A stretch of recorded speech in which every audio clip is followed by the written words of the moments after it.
જય શ્રી કૃષ્ણ. આજે આપણે ભગવાનની, ઈશ્વરની અનેક પ્રાર્થનાઓ હોય છે. એ પ્રાર્થનાઓમાં ઉત્તમ પ્રકારની, શ્રેષ્ઠ પ્રકારની પ્રાર્થના કઈ હોઈ શકે એના વિશેની વાત કરીશું.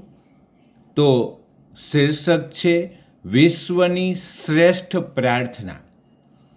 આપણે જોયું તેમ આપણા જીવનમાં ઓલ ઇઝ વેલ, ઈશ્વરની કૃપા હોય તો જ થાય, ખરું ને? પરંતુ ઈશ્વરની કૃપા પ્રાપ્ત કરવા માટેનો સૌથી સરળ રસ્તો શું હોઈ શકે? યસ, યુ આર રાઈટ, પ્રાર્થના. તો આવો ઓલ ઇઝ વેલની આપણી સફરની શરૂઆત પણ પ્રાર્થનાથી જ કરીએ. બાળપણથી જ આપણને પ્રાર્થનાનું મહત્ત્વ અને તે દ્વારા ઈશ્વરનો આભાર માનવાનું શીખવવામાં આવ્યું છે. આપણે ઈશ્વરને પ્રાર્થના તો કરીએ છીએ, પરંતુ તેનો આભાર માનવાનું એટલે કે કૃતજ્ઞતા વ્યક્ત કરવાનું જે શીખવવામાં આવ્યું હતું તે તો જાણે આપણે સાવ ભૂલાઈ જ ગયું છે.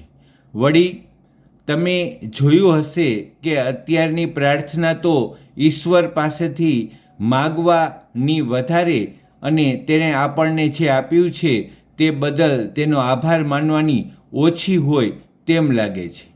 શું તમને એવું નથી લાગતું કે અત્યારે દુનિયામાં ઈશ્વર માત્ર આપનાર અથવા તો એક ફરિયાદ પેટી જ જાણે બની ગયો છે, જ્યાં બધા આવે છે અને પોતાની માગણીઓ કે ફરિયાદો મૂકતા જાય છે? જેમ કે મેં હમણાં એક ભાઈને પ્રાર્થના કરતા સાંભળ્યા. તેઓ ભગવાનને કહી રહ્યા હતા કે હે ભગવાન, મને ધીરજ રાખતા શીખવ, પણ ભગવાન જરા જલ્દી કરજે પ્લીઝ. તમે એવું તો ચોક્કસ સાંભળ્યું જ હશે કે બધું જ ઉપરવાળાની એટલે કે ઈશ્વરની ઈચ્છા મુજબ જ થતું હોય છે. ઈશ્વરની ઈચ્છા વગર તો પાંદડું પણ હલતું નથી. તો પછી શું જીવનમાં કોઈ ખરાબ ઘટના બને તો તેમાં ઈશ્વરની ઈચ્છા નહીં હોય? શ્રીમદ્ ભગવદ્ ગીતામાં પણ લખ્યું છે કે જે થયું તે સારું થયું, જે થઈ રહ્યું છે તે પણ સારું થઈ રહ્યું છે, અને જે થશે તે પણ સારું જ થશે.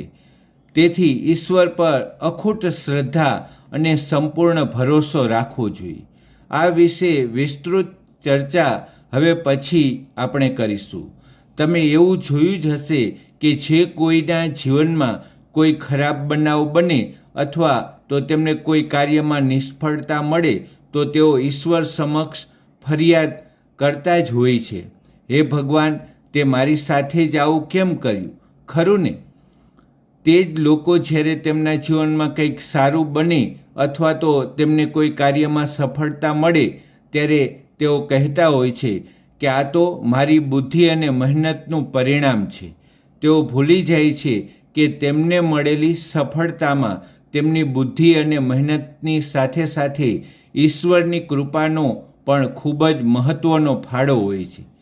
એક ધાર્મિક ગ્રંથમાં ખૂબ સરસ લખ્યું છે કે જો તમને એમ લાગતું હોય કે તમને જે મળ્યું છે તે તમારી બુદ્ધિ અને મહેનતનું પરિણામ છે, તો તમારી આસપાસ નજર દોડાવજો. તમારા કરતાં વધારે બુદ્ધિશાળી અને મહેનતુ લોકોને તે નથી મળ્યું. તેથી ઈશ્વરને ક્યારેય ફરિયાદ ન કરવી અને ઈશ્વરે જે પણ આપ્યું છે તે બદલ તેનો હૃદયપૂર્વક આભાર માનવો. તો ચાલો જોઈએ વિશ્વની શ્રેષ્ઠ પ્રાર્થના. પ્રાર્થનાના શબ્દો છે, હે ઈશ્વર, મારા જીવનમાં આવેલ દરેક વસ્તુ, બાબત અને પરિસ્થિતિ બદલ હું તારો ખૂબ ખૂબ આભાર માનું છું.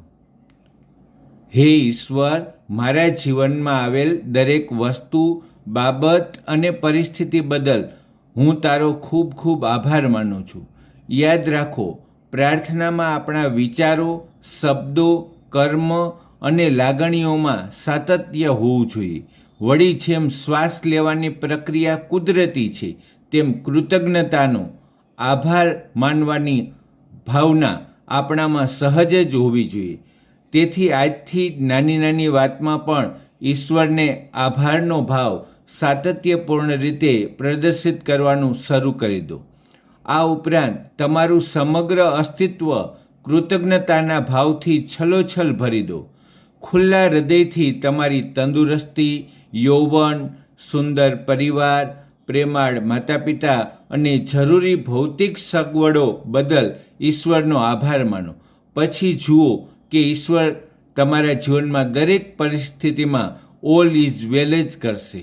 તો ચાલો એક પ્રયોગ દ્વારા ઈશ્વરનો આભાર માની લઈએ. સૌ પ્રથમ બધા આંખો બંધ કરો, પછી બંને હાથે નમસ્કાર મુદ્રામાં જોડો.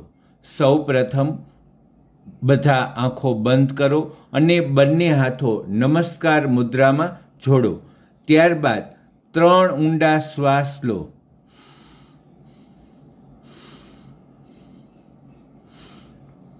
અને ઈશ્વરને યાદ કરીને 5 વખત મનમાં બોલો કે હે ઈશ્વર, મારા જીવનમાં આવેલ દરેક વસ્તુ, બાબત અને પરિસ્થિતિ બદલ હું તારો ખૂબ ખૂબ આભાર માનું છું.